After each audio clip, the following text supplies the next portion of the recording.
Chers élèves, bonjour. Notre leçon porte sur l'expression écrite, rédaction d'une lettre officielle. Ici, chers élèves, à la fin de cette leçon, vous devez être capable de présenter la leçon, présenter le texte introductif et résumer la leçon. Le texte introductif, suivez bien, je lis. Pendant la récréation, un élève du collège d'enseignement général d'Amrguébé était sorti de la cour pour acheter un crayon noir. Au retour, en traversant la rue, par inadvertance, un taxi le ramasse. Ses camarades accourent et les retirent du dessus du véhicule avec un bras cassé et des membres égratignures sur le corps. Le directeur du collège dresse un rapport circonstanciel pour informer l'inspecteur départemental de l'éducation nationale. Chers élèves, nous passons au résumé de notre leçon. Une lettre dite officielle est généralement adressée à une autorité subalterne ou supérieure. Elle ne s'écrit pas de la même manière qu'une lettre adressée à un ou une amie, une connaissance ou un membre de la famille. La lettre officielle est une correspondance écrite par un individu, une association ou un service public ou privé à une autorité publique comme le maire, le sous-préfet, le préfet, le directeur, le ministre, etc.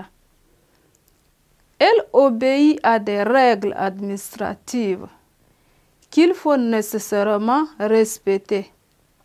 Elle doit comporter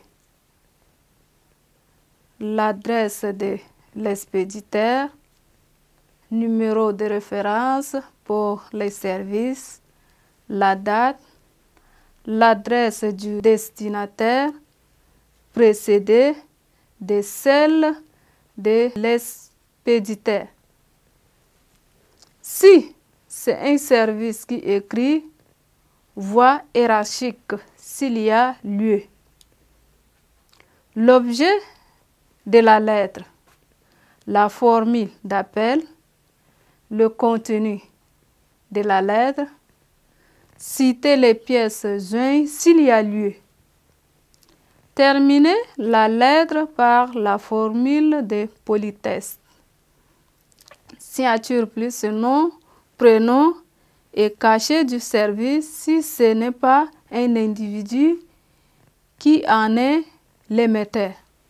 Notez bien.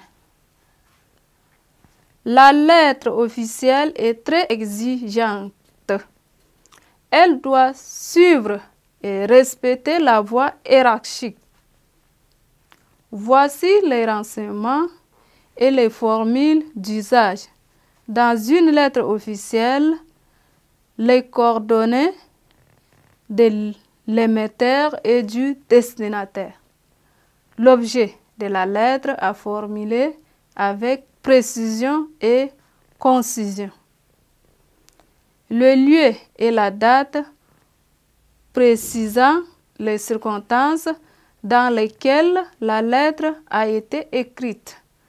La formule d'appel précise les relations que l'émetteur a avec son destinataire. Exemple, Madame, éventuellement suivi du titre de la personne. Madame la directrice ou mon cher Abaka. La formule d'introduction indique les raisons pour pour lesquels on écrit. La formule de politesse permet de conclure de manière plus ou moins intime. La signature propre à l'émetteur est obligatoire. L'émetteur doit écrire son nom sous la signature. Le post-scriptum permet d'ajouter un élément oublié. Merci, chers élèves.